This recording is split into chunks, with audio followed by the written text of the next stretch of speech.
Olá para todos! Eu sou o professor Wilson Carvalho e é um prazer estar aqui no Prepara com vocês, nessa hora, sem hora de almoço, né? Meio-dia. Mas, enfim, vamos conversar sobre um tema muito interessante, né? Vamos falar sobre história da psicologia. A gente sabe que a gente só ama verdadeiramente aquilo que a gente conhece, não é isso? E para conhecer alguma coisa, a gente precisa saber a sua história, né? Não tem como conhecer profundamente alguma coisa sem saber de onde aquilo veio, qual é a sua origem. E é o que a gente vai fazer hoje com a psicologia. Se você ama a psicologia, você precisa conhecer melhor a história da psicologia e por isso a aula de hoje. A gente vai ser bem sucinto, são 50 minutos para contar uma história bem longa, então a gente vai, é claro, focar em alguns capítulos importantes dessa história, a começar com a psicologia científica, a psicologia moderna. Então vamos lá. Já me apresentei aqui, está comigo também a professora Érica Martinet no chat. Se você quiser fazer alguma pergunta, né, trocar algumas ideias, pode procurar a professora Érica aí no chat que ela vai te atender. Então, vamos lá. Opa! Gente, como é que vai ser a nossa aula? A gente vai falar primeiro do Wundt, do voluntarismo wundtiano, que é o início da psicologia científica. Depois a gente vai falar do William James, como é que surge aí o estruturalismo depois, né? E depois o funcionalismo do William James. Depois o gestaltismo, depois um pouquinho do behaviorismo, da psicanálise e, por fim, falar um pouquinho dos desafios atuais na formação do psicólogo, tá bom? Então, começando aí com o voluntarismo do Wundt. Bom, a gente sabe que a psicologia científica, a gente não está falando da psicologia quando ainda era boa parte da vida como filosofia, né? A psicologia foi filosofia durante séculos, até que o Wundt, Wilhelm Wundt, em 1879, criou o primeiro laboratório de psicologia experimental, ou seja, deu um estatuto de ciência à psicologia. Isso vai acontecer em Leipzig, na Alemanha, onde o Wundt vai estudar, digamos assim, cientificamente, com uma base psicofisiológica, as leis mentais que vão governar a natureza, né? Que vão governar a consciência, digamos assim, atraindo pesquisadores de todo mundo, né? Muita gente queria saber que ciência nova era essa da psicologia que eles só ouviram quando era um capítulo da filosofia, né? Então, que ciência é essa? Que psicologia científica é essa? Ele criou um laboratório lá e ele estudava pela primeira vez de forma científica o tempo de reação do organismo, né, a um determinado estímulo, a base somática, né, a base das emoções associadas à conduta, ao comportamento, a ideia de enfermidades mentais como enfermidades cerebrais e ainda conseguiu diferenciar no laboratório sensações de sentimento, né? A sensação tem uma base mais fisiológica, como reações fisiológicas, digamos assim, a algum tipo de estímulo externo ou interno, e o sentimento que é uma interpretação dessa sensação. É com o Wundt, né, que a gente vai ter aí pela primeira vez a psicologia se tornando científica, se tornando moderna, né? A psicologia moderna é essa psicologia científica que nasceu com o Wundt lá em 1879. E a primeira abordagem que vai surgir com o Wundt é o voluntarismo. Voluntarismo vem aí de vontade, né, do espanhol voluntar, né? Ou seja, essa ideia de que a organização mental tem uma vontade própria e que o nosso desejo, a nossa vontade mobiliza processos mentais, né? Ele vai dizer então, portanto, que a mente era uma entidade ativa, que tinha uma vontade própria, que a nossa vontade determinava a atenção, determinava a aprendizagem, determinava assim, maior velocidade de reação a determinados estímulos, tá? A partir daí, então, essa descoberta que a vontade atuaria sobre as demais faculdades psíquicas, ou seja, a vontade seria o grande princípio que regeria a mente. É uma escola oposta, né? A escola mais intelectualista, que valorizava mais uma razão teórica. Com o voluntarismo, a gente tem aí o reconhecimento da vontade como determinando a nossa razão prática. E, portanto, aí uma primeira escola, né? E tem aí a consciência e a vontade como objetos aí de estudo. Ele vai usar a introspecção como método de análise, ou seja, ele fazia a experiência e depois perguntava à pessoa o que ela viu, quantas ela viu, qual o tempo de reação, ou seja, demorou muito para aparecer, menos. A crítica a esse método, né, científico de introspecção é que esse método era quase uma retrospecção, porque você perguntava e depois é que você poderia falar com ele, fazer a experiência e depois perguntava se deu certo, se não deu, o que ele viu, o que ele não viu, né? Por isso uma primeira crítica a essa proposta, mas foi a primeira vez que nasceu a ciência, a psicologia, nasceu a psicologia científica, digamos assim. Bom, depois a gente vai ter aí o estruturalismo de Titchener, né? É a segunda grande escola da psicologia. A gente está contando aí a história dessa psicologia moderna. O estruturalismo, o Titchener, que era o grande estruturador, o grande nome nessa nova escola, né, o inglês Edward Titchener, ele era discípulo do Wundt.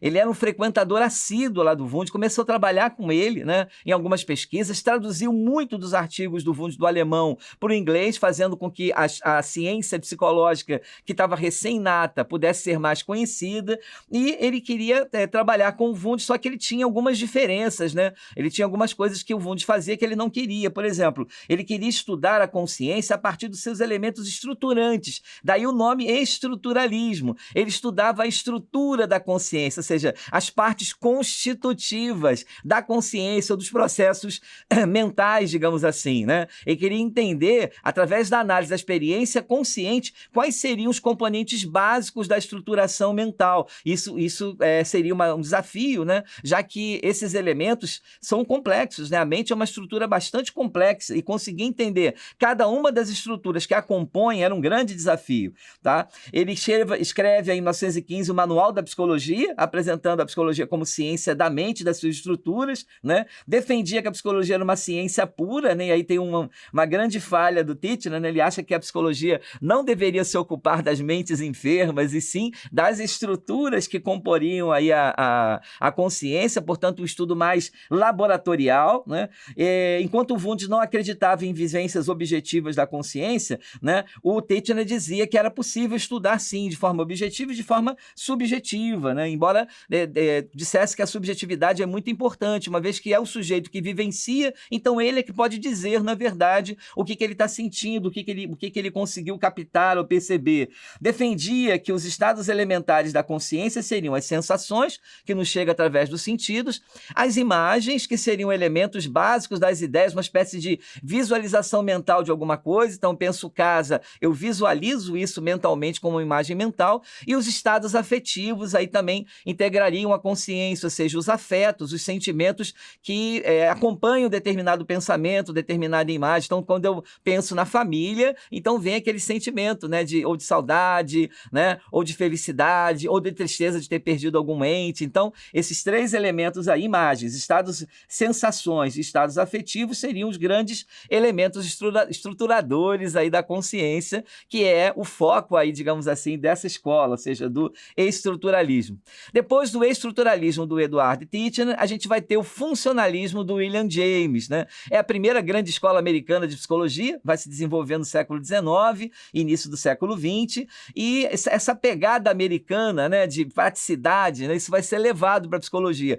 O William James visita o laboratório do Wundt, fica encantado com aquela nova ciência que nasceu, mas achava que ela estava sendo subestudada, né? Essa ideia de pensar a psicologia só em laboratório, né, tentando estudar os seus elementos estruturantes. Ele queria pensar, afinal, para que serve a psicologia? Qual seria a funcionalidade dessa nova ciência? Ao invés de ficar pensando quais são os elementos estruturantes da consciência, como fez o estruturalismo do Titchener, entender para que serve a consciência, qual é a aplicabilidade disso no dia a dia, né? E foi graças ao funcionalismo que a gente vai ter a abertura desse leque de possibilidades práticas da psicologia. Então, você vai pensar a psicologia na escola, no hospital, na empresa, nas organizações de forma geral, né? Enfim, você vai ter uma psicologia muito mais funcional, digamos assim, porque foi pensado, na verdade, para que serviria essa nova ciência que estava nascendo.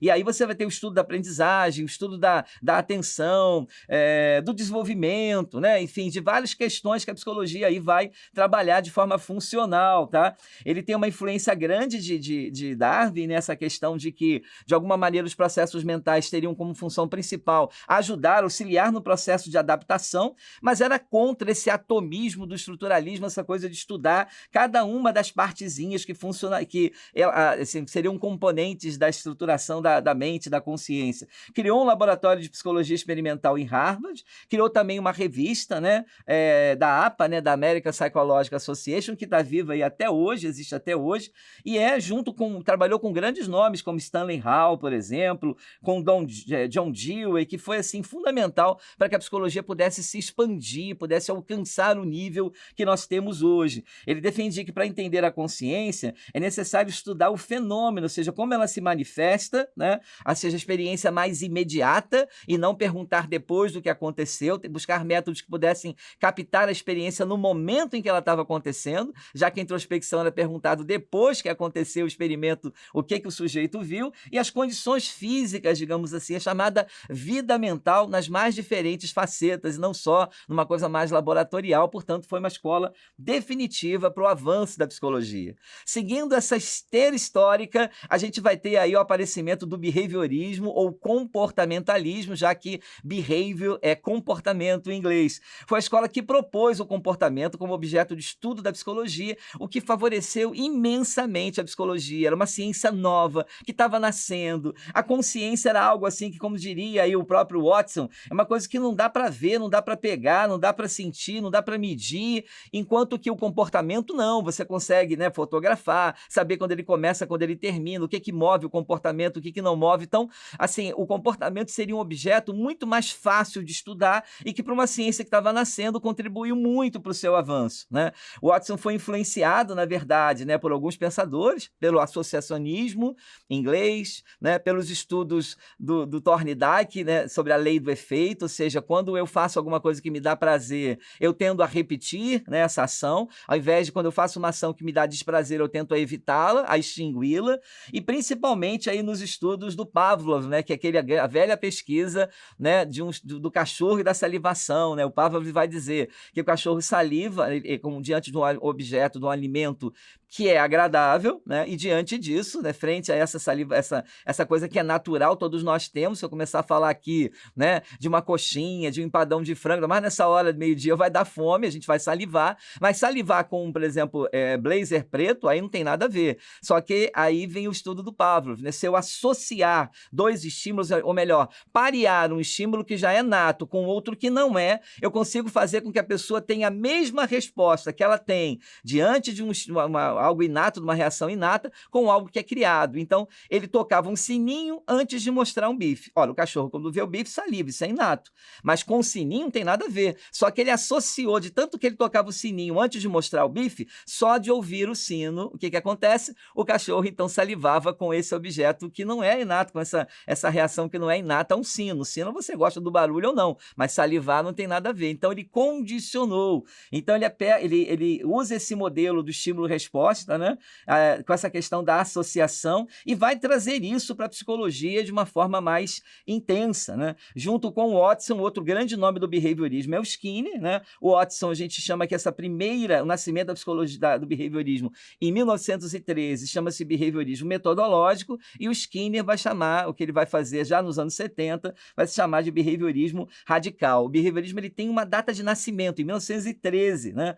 É um artigo que o Watson escreveu chamado A Psicologia, tal como os behavioristas a veem, né? Para o Watson, consciência não tinha o menor valor, a ideia agora era estudar o comportamento humano. Para o comportamento acontecer, tinha algumas ferramentas fundamentais, que era a frequência, ou seja, a repetição, e a recompensa. Então, o cachorro, de tanto ele associar tocar o sino e mostrar o bife, tocar o sino e mostrar o bife, e ele salivava, quando ele salivava, já só de ouvir o sino, ele ganhava o bife, ou seja, havia uma recompensa que reforçava esse condicionamento aí entre o sino, né, e a salivação. Essa ideia de algo que não existe, mas que foi criado. O condicionamento é sempre uma coisa fabricada, não é como algo natural. Assim como o ar-condicionado, que não é o ar natural, que eu posso ligar ou desligar, o condicionamento também. Eu posso condicionar e descondicionar, né? Como é que eu descondiciono essa questão aí do sino? Eu começo a tocar o sino, não vem bife nenhum.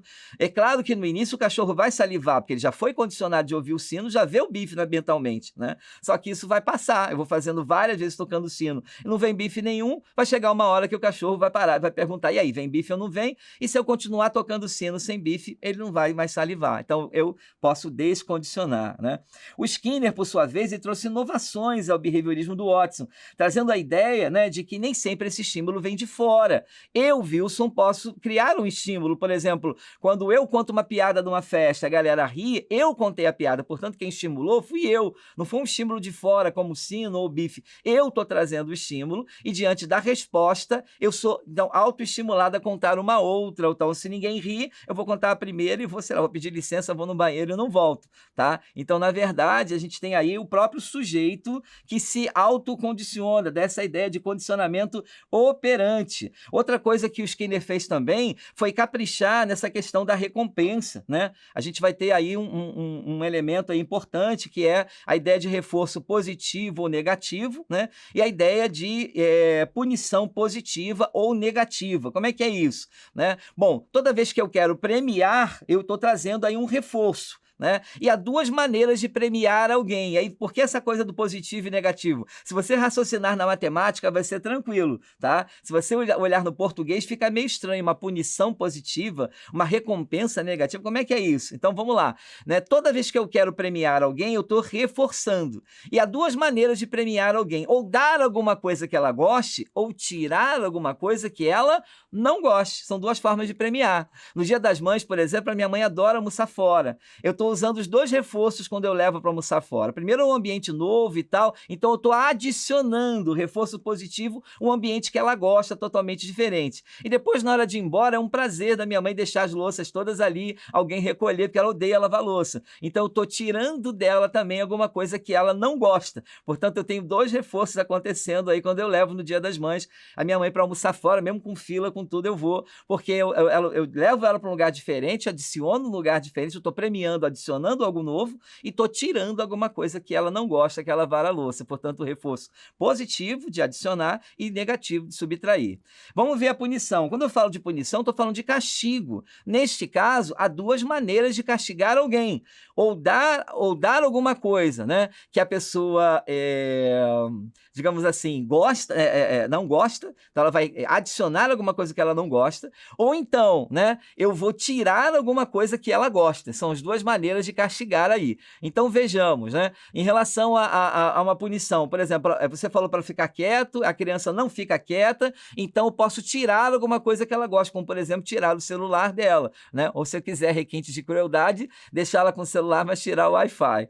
Bom, outra possibilidade seria dar alguma coisa que ela não goste. Então, já que ela não ficou quieta, ao invés de lavar a louça, né, só segunda e quarta, que eram os dias dela lavar, agora ela vai lavar todo dia, ou seja, eu estou adicionando alguma coisa que ela não gosta. Deu para entender? Então, se eu pensar esse positivo ou negativo, como na matemática, como adicionar e subtrair, fica mais fácil. Se eu quero premiar, eu dou alguma coisa que a pessoa gosta, então, reforço positivo. Ou tiro algo que ela não goste, reforço negativo, estou subtraindo. E na punição que eu quero castigar, ou adiciono alguma coisa que ela não goste, ou retiro alguma coisa que ela goste. Então, essa contribuição e o próprio uso do behaviorismo em outros espaços, né? Também na escola, na empresa, né? O Skinner foi responsável por essa divulgação, por essa atualização do behaviorismo, né? Era radical porque, na verdade, o Skinner ele atualizou algumas coisas, mas ele também, como Watson, concordava que muita coisa não era inata, era aprendida. O medo era aprendido, né? Ele dizia que o livre-arbítrio não existe,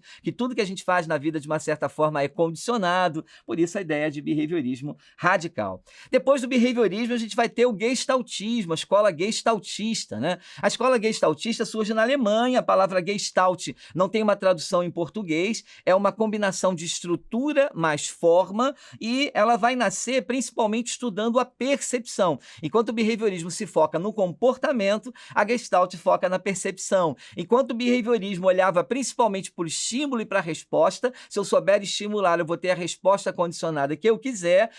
E não olha muito o sujeito, porque não importa as diferenças do sujeito. Se eu souber estimular, eu vou ter a resposta que eu quiser. O gestaltismo não, né? O gestaltismo, ele olha para o sujeito, porque quem percebe a realidade é o sujeito, né? Quem fala sobre o que está acontecendo, como é que ele viu, é o sujeito. E o gestaltismo queria entender a percepção. A gente vai ter no gestaltismo alguns nomes, né, importantes, né, assim como no behaviorismo. A gente fala do Watson e do Skinner. Quando se fala do gestaltismo na Alemanha, isso nos idos dos anos 40, mais ou menos, a gente vai ter Kurt Koffka, vamos ter o Wolfgang Killer e o Max Wertheimer. São os três grandes nomes aí da escola gestaltista, ora produzindo materiais juntos, ora produzindo materiais separados, mas foram quem, de alguma maneira, desenvolveram essa nova escola. E o gestaltismo, ele discorda de algumas coisas, né, do behaviorismo, né? O behaviorismo vai dizer que o todo é igual à soma das partes. Se eu pegar uma mesa, né, e eu tenho o tampão, né, eu tenho lá os pés, e botar atrás de uma porta de forma desmontada, tirar os pés, né, o tampão, botar encostado na porta, para o behaviorismo, a soma daquelas partes vai dar a mesa, isso que importa. O gestaltismo não. O gestaltismo diz que o todo ele é maior do que a soma das partes. Diz que o todo envolve não só as partes em si, isso sim, concorda com o behaviorismo, mas eles têm que estar organizados de uma maneira que todo mundo olhe e vê a mesa, ou seja, os pés têm que estar para baixo, o tampão em cima, tem pontos de encaixe específicos. Se eu botar o pé para cima, o tampão embaixo, eu vou fazer qualquer coisa menos uma mesa. Vai ser uma arte moderna, eu vou expor aí no museu de arte moderna ou coisa parecida. Então, o gestaltismo, ele olha para as partes, ele olha para a organização externa das partes, e aí tem a grande sacada do gestaltismo, que é a organização interna do sujeito, né? O que ele vai chamar de insight, né? A hora que você olha a realidade e você começa, na verdade, a ter a tua interpretação de mesa. Então, pode ser que você tenha um trauma de mesa, a mesa caiu no teu pé quando você era pequeno, então você olha com medo para a mesa. Pode ser que você ame mesa, ame a mesa é objeto de status, de prazer, que você vai trabalhar. Primeiro que você quer saber onde é a mesa, cadê a minha mesa. Então, você pode ter uma relação positiva ou negativa de mesa. Pode ser um objeto que esteja muito longe de você ou perto de você, ou seja, é a organização interna do sujeito que olha aquele objeto e reconhece, isso aqui é uma mesa. Quando eu pego um objeto que eu não conheço, né, eu fico tentando interpretar, a minha organização interna vai ser mais difícil, apesar da externa estar ali na minha cara. Então, o todo para o gestaltismo envolve tantas partes, quanto a organização externa das partes, quanto a organização interna. Eu não estou entrando na parte clínica, mas existe uma terapia behaviorista associada ao estímulo-resposta, principalmente que trabalha com fobias, né, uma terapia comportamental. A terapia cognitiva comportamental bebe um pouquinho do behaviorismo também. E no caso da Gestalt, a gente tem uma terapia gestaltista, ou uma Gestalt terapia, também associada a essa ideia de ajudar o sujeito a perceber, a olhar para a vida dele com outros olhos, tendo outras percepções e tal, né? Então isso também é importante. O insight seria essa possibilidade do clique, né? A hora que a ficha cai, né? E que você começa a entender o que está acontecendo, começa a fazer a tua Gestalt interna. E como eu não tenho como entrar na cabeça da pessoa, né, o professor, eu vou mudando a Gestalt. Eu ensino, por exemplo, a matemática assim, ou com 2 vezes 3, né, para ver se ele consegue pegar, mas se ele não conseguir, eu vou fazer assim, ó, 2 vezes 3 bolinhas, ou seja, eu estou mudando a Gestalt externa, tentando fazer com que isso ajude na organização interna do sujeito, tá? Vamos lá, então. Outra coisa importante, né? Estudando a percepção, o gestaltismo começa a trazer aí, digamos assim, alguns princípios, né? O princípio da proximidade, quando duas coisas estão mais próximas, você enxerga de uma maneira, se as bolinhas estiverem mais distanciadas, você enxerga de outra. A simetria, a forma que a gente tem quase que... Você vê, por exemplo, isso aqui, ó, né? Você tende a ver isso como uma bola, você não vê isso como um conjunto de traçados, você vê como já um círculo, né? Porque o teu organismo dá essa continuidade, digamos assim, essa closura, a gente tende a complementar mentalmente aquilo que a gente percebe, né? Então, o estudo da boa forma, daquilo que não é nada a ver com fit, não. Boa forma é no sentido assim, de você olhar e procurar sempre entender melhor aquilo que está mais simétrico, mais organizado, do que algo que está mais bagunçado em relação à percepção. Vamos lá, então, aqui alguns exemplos de gestaltismo, né? Como é que, por exemplo, aqui, né? Ou você vê o rosto de uma mulher nessas duas fotos aqui, ou você vê aqui, tá vendo uma borboleta com uma flor, né? Ou você vê aqui 2 passarinhos voando perto de uma árvore, ou você vê o rosto de uma mulher. Aqui também uma ilusão de ótica, tá vendo? Essas 2 retas aqui, elas são do mesmo tamanho, mas com uma terminação, uma é para fora e outra é para dentro, a gente tende aí a achar que a segunda, né? Essa aqui é maior do que a primeira. Ou, por exemplo, aqui essas 2 bolinhas são do mesmo tamanho, essas bolas centrais, mas você tende a ver, né, digamos, como maior a que está aqui do que a que está aqui.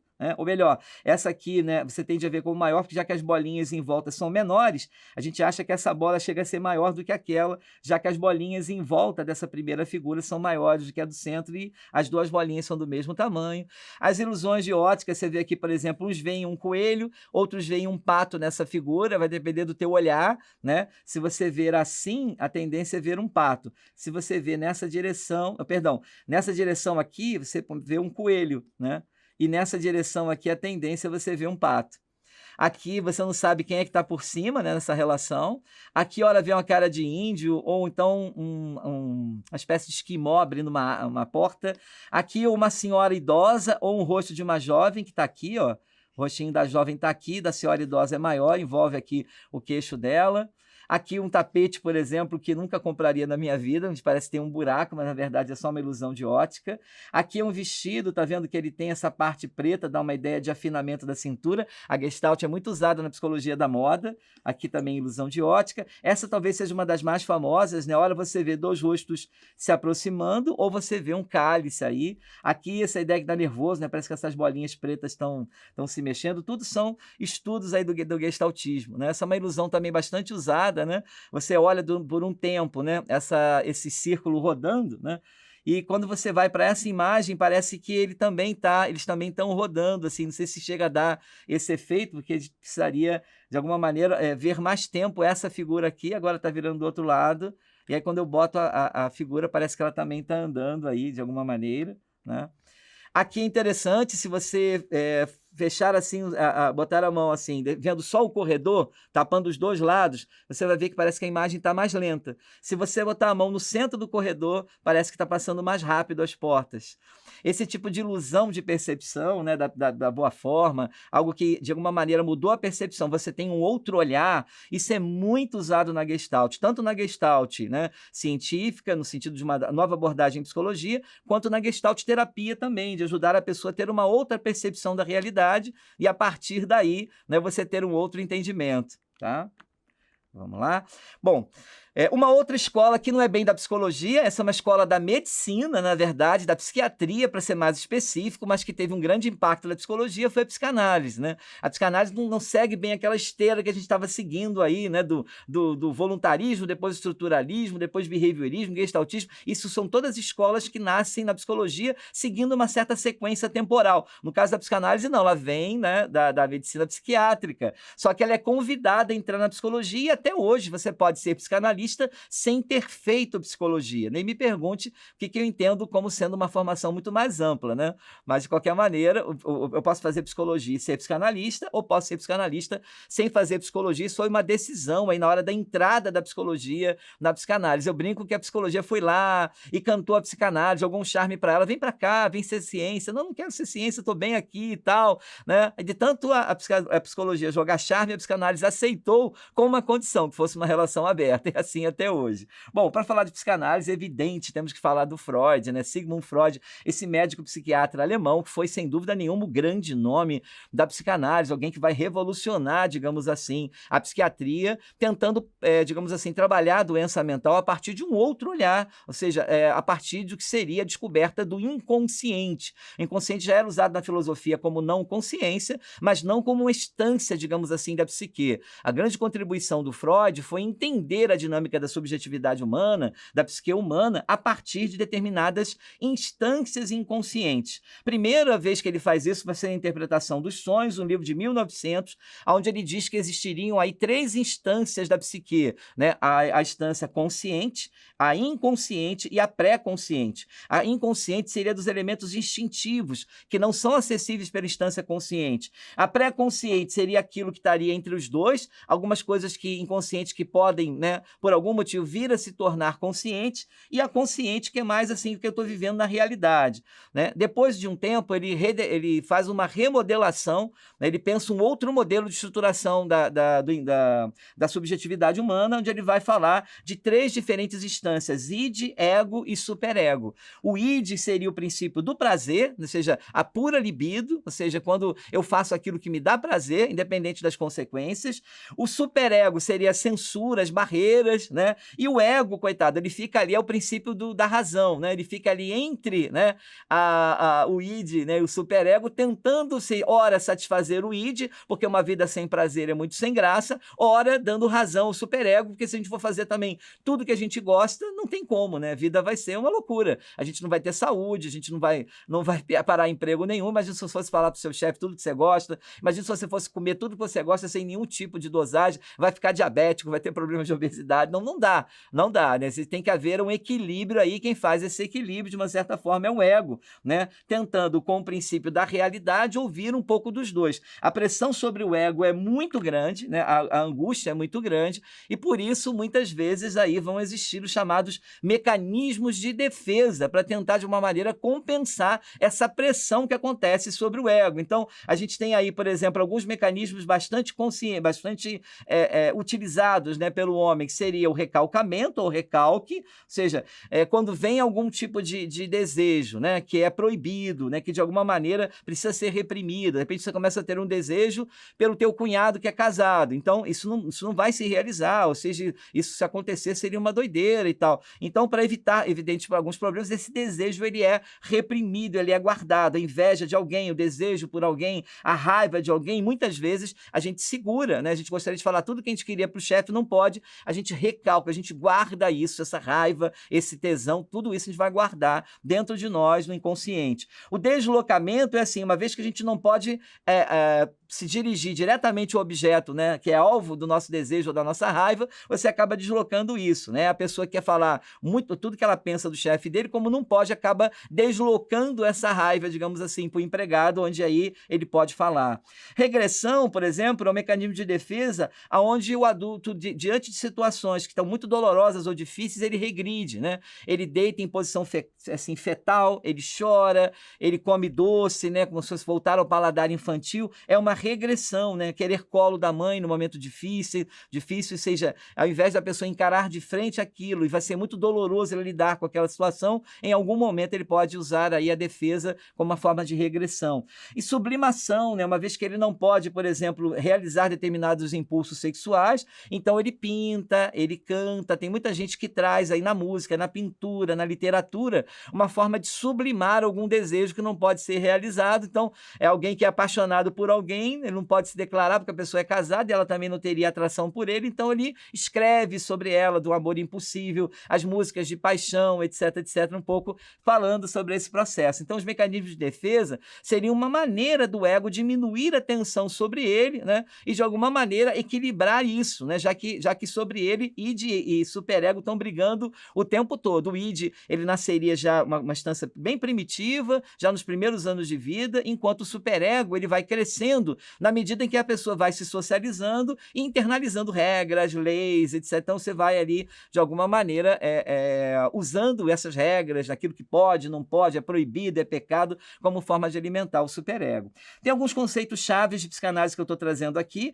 O conceito de pulsão, que é uma força, né? Você tem pulsão de vida e pulsão de morte, uma coisa que o homem já traria dentro dele. Pulsão de vida construtiva, mais ligada ao prazer, à alegria, e a pulsão de morte destrutiva ou autodestrutiva, mais ligado aí ao desprazer, à agressividade, à raiva. A libido, que é a grande energia sexual que nos move, a grande pulsão de vida vem da libido, e ela é gerada por tem algumas zonas erógenas onde ela se manifesta, vamos falar disso.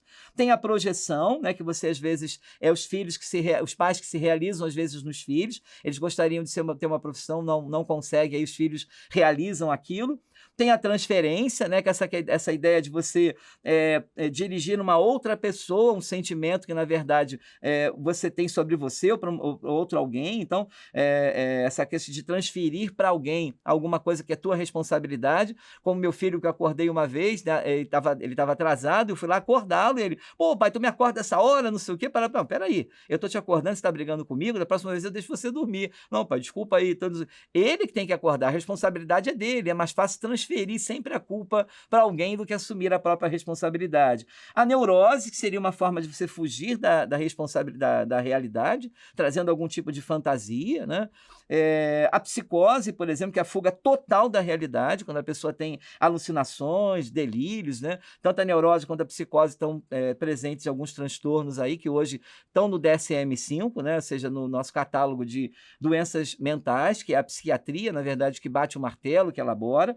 E o ato falho é quando às vezes a gente quer fazer alguma coisa e aquilo se manifesta de outra maneira, né? Uma vez eu querendo ir para o centro da cidade, errei e peguei a ponte Rio-Niterói aqui no Rio de Janeiro, né? A gente sabe que Niterói tem lá as praias, a região dos lagos e tal. Então eu diria, poxa, me equivoquei, foi só um engano. Para a psicanálise, talvez era o meu desejo de ir para a praia e não trabalhar que se manifestou ali. Quando alguém troca o nome de uma pessoa e fala o nome da outra, né? Ou seja, no fundo é o desejo que você tem de estar ali com a outra, não pode, e às vezes, numa falha, num ato falho, aquele desejo se manifestou.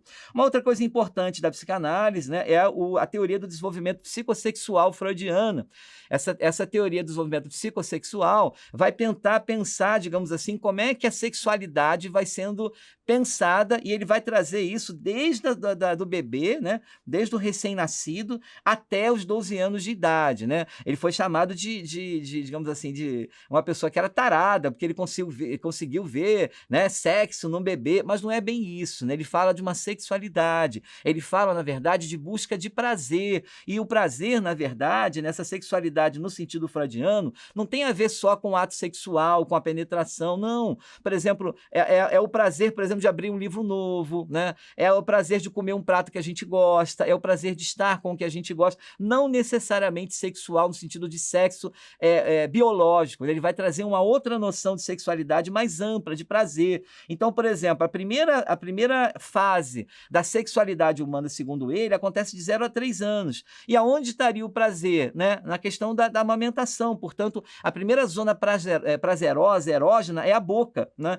Então, era o lugar que é estimulado. Então, tudo a criança quer sugar, quer morder, quer engolir, já que a primeira fonte de prazer, a libido, estaria manifestada aí na boca. Por isso, a fase oral, né? A alimentação, o seio da mãe, né? Tudo que ela bota na boca, uma forma descoberta até da realidade. A fase anal vem de 2 a 3 anos, essa coisa de descobrir que ela consegue aí mexer com os esfíncteres anais, né? Retendo as fezes, expulsando as fezes. Esse prazer, na verdade, associado com essa ideia, né, das fezes, assim, de segurar, de prender, e que depois pode ter consequências, se a fase for mal elaborada, em pessoas que são colecionadoras, às vezes até compulsivas, ou outras que são perdulárias, que soltam tudo. É uma fase difícil de educação da higiene, tem essas questões. A fase fálica, que é quando a criança descobre, né, que ela tem alguma coisa diferente da irmãzinha ou da outra menina, né, que ele tem alguma coisa que ela não tem, e isso vai trazer uma série de descobertas, como, por exemplo, a ideia de que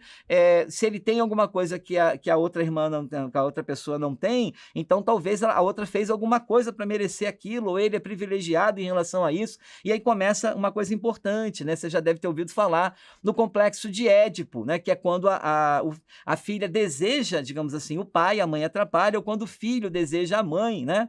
E o pai atrapalha. Na verdade, o Édipo é mais nesse sentido, né? Do filho que deseja a mãe e o pai atrapalha, é um rival, porque no caso da menina é mais complexo de Elétra, que quem vai falar isso é o Jung, né? Mas no Freud é mais esse primeiro caso. Então o filho deseja a mãe, né? E o pai atrapalha, porque a mãe é que dá o prazer, a mãe é que está amamentando, então o pai chega para tirar, para privá-lo disso, mas depois ele descobre que o pai tem alguma coisa que ele tem também e a mãe não tem. Então ele acaba, por uma questão de poder, se associando ao pai. Daí essa ideia de Édipo, né? Isso é uma história de Édipo Rei, não dá para a gente contar aqui, mas é baseado nessa história de uma peça grega de Sófocles, onde o menino mata sem saber o pai, casa com a mãe. É uma história que vale a pena você conhecer. Mas vamos lá. Tem a fase da latência, quando a criança entra na escola, e a questão do prazer vai ser deslocada para a descoberta, para o conhecimento, e não a questão da sexualidade em si, né? Como eu falei, é uma sexualidade que se manifesta na descoberta. No caso aí, é o prazer de ter amigos, de conhecer coisas que a criança nunca viu na vida. Então, é um outro tipo de prazer. E a fase genital, né? Essa fase genital que tem a ver, aí sim, com a questão da sexualidade no órgão genital propriamente dito, né? A gente já está aí pegando aí a parte da adolescência, da puberdade, de todas as transformações, digamos assim, de ordem sexual, essa bomba de hormônios que a pessoa o adolescente, ele é grávido, né, do adulto que ele vai ser, um momento de muita mudança, de muita transformação, tá? Então a gente vai ver aí uma puberdade agindo e, de fato, o investimento nessa sexualidade do órgão sexual propriamente dito, um relacionamento mais erótico. É aqui sim que se manifesta essa questão sexual, como os outros falam. Então, sexualidade para Freud envolve também esse lado, mas envolve qualquer tipo de prazer bem diferente lá do bebê de 0 a 3 anos do que aqui, né, quando a gente está pegando aí o adolescente no nascimento da vida adulta. Para terminar o nosso preparo, a última coisa que eu estou trazendo aqui para a gente é sobre os desafios, né, na formação e na atuação do psicólogo. A gente sabe que a escolha do curso de psicologia muitas vezes é equivocada. Muita gente escolhe fazer psicologia para se tratar, quando na verdade, se alguém está precisando de tratamento, se conhecer, tem que fazer terapia e não curso de graduação em psicologia. Então a pessoa começa a fazer e aí começa a ver, digamos assim, que ele não vai resolver o problema dele e muita gente desanima.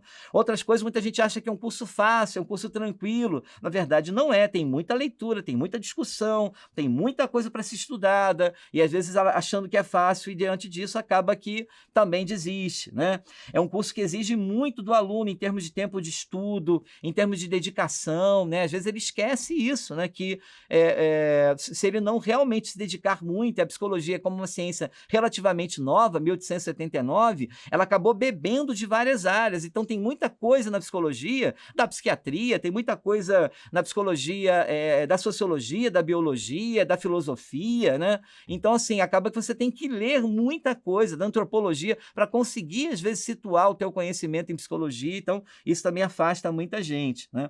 Outra coisa é que a psicologia é uma área que está sempre em mudança, sempre em construção, e exige que a pessoa viva constantemente se atualizando. Tem muita gente erroneamente, né, que faz psicologia e não volta mais a estudar. E, na verdade, vão saindo novos testes, vão saindo novas pesquisas, vão saindo novas compreensões sobre coisas que ele viu na faculdade, mas que agora tem novas descobertas, e ele não sabe, né? O que é prejudicial não só a ele, por isso que o nosso código de ética, né, o código de ética do profissional de psicologia, convida muito a que a pessoa nunca deixe de ler, de estudar, nunca deixe, na verdade, de continuar prosseguindo, né? Não é ir postergando os estudos, não, ao contrário.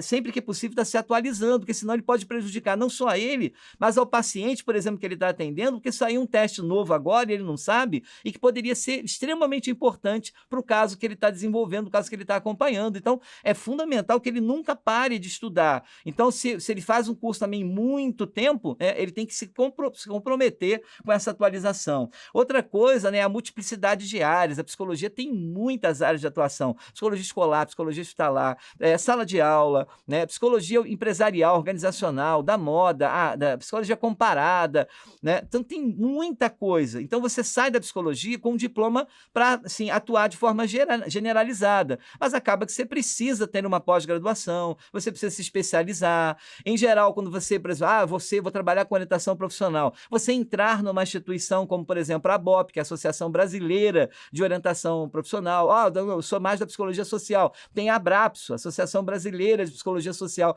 Por quê? Você entrando numa associação, você tem acesso a material atualizado, você tem acesso aos congressos, aos seminários, aquilo que está acontecendo, que te permite estar sempre atualizado em relação à formação. O profissional de psicologia, ele necessita saber o que está acontecendo na área dele, senão certamente ele será atropelado, tá? Então essa capacitação vai exigir muito dele estudo. Outra coisa é o trabalho em equipe. A gente sempre trabalha em equipe. O psicólogo é um profissional da área da saúde. Mesmo que ele atue em empresa, em outras áreas, ele sempre estará atuando na área da saúde. Mas eu sou psicólogo do trânsito. Você está promovendo o trânsito mais saudável. Mas eu não estou em clínica, eu não estou em hospital, eu estou na empresa. Você está lutando por uma empresa mais saudável. Tem empresa que é doente e deixa a gente doente também, não é verdade? Então, sempre você estará promovendo saúde. Saúde, como diz o OMS, né? A ideia de saúde, né? Não no sentido da ausência de doença, mas promoção do bem-estar, promoção da qualidade de vida. É isso que o psicólogo faz. Então, nesse sentido, a gente precisa saber trabalhar com outros profissionais. Eu estou atendendo, eu encaminho meu paciente, às vezes, né, para o endócrino, porque às vezes a questão dele é hormônio, ele me diz que está com falta de tesão, às vezes não é só psicologia, o hormônio está lá no pé. Eu preciso encaminhar ele para psiquiatria, porque às vezes o psicólogo nem bota nem tira medicamento, assim como o psiquiatra também não usa testes que são de uso exclusivo do psicólogo. A gente encaminha, às vezes, né, para clínico geral, ele tem uma questão aí com ginecologista, ele tem uma questão, às vezes, do personal, precisa fazer exercícios, ou seja, a gente tem que saber trabalhar em equipe. Na empresa, você está rodeado de outros profissionais, na psicologia comunitária com outros profissionais, a gente sempre está cercado de gente, então é um desafio isso, né? A pessoa que é muito tímida, né, ou que gosta muito de trabalhar de forma isolada, na psicologia isso é muito difícil. muito provavelmente você atuará, ainda que a tua atuação direta seja mais individual, mas você precisará, na hora de captar clientes, ir na escola, dar uma palestra, você precisa usar a internet, você precisa conversar com outros profissionais para entender melhor o caso. Então, a gente precisa trabalhar com outras áreas, né? É uma área que precisa ser mais divulgada, precisa ser mais valorizada, tem melhorado, cada vez mais pessoas têm buscado a psicologia. A pandemia, que foi um desastre mundial, mostrou o quanto a psicologia foi importante, assim como os enfermeiros, né, trabalharam muito salvando vidas, os psicólogos, atendendo online nesse período, também salvaram muitas vidas. Tinha muita gente literalmente surtada nesse período, onde você não podia sair de casa, você não podia abraçar os entes queridos, a lei do amor era invertida, né? Se eu amava alguém, eu não podia ir lá abraçar, eu tinha que manter distância. Então, isso foi muito doloroso, né? Uma época que só quem viveu sabe, né?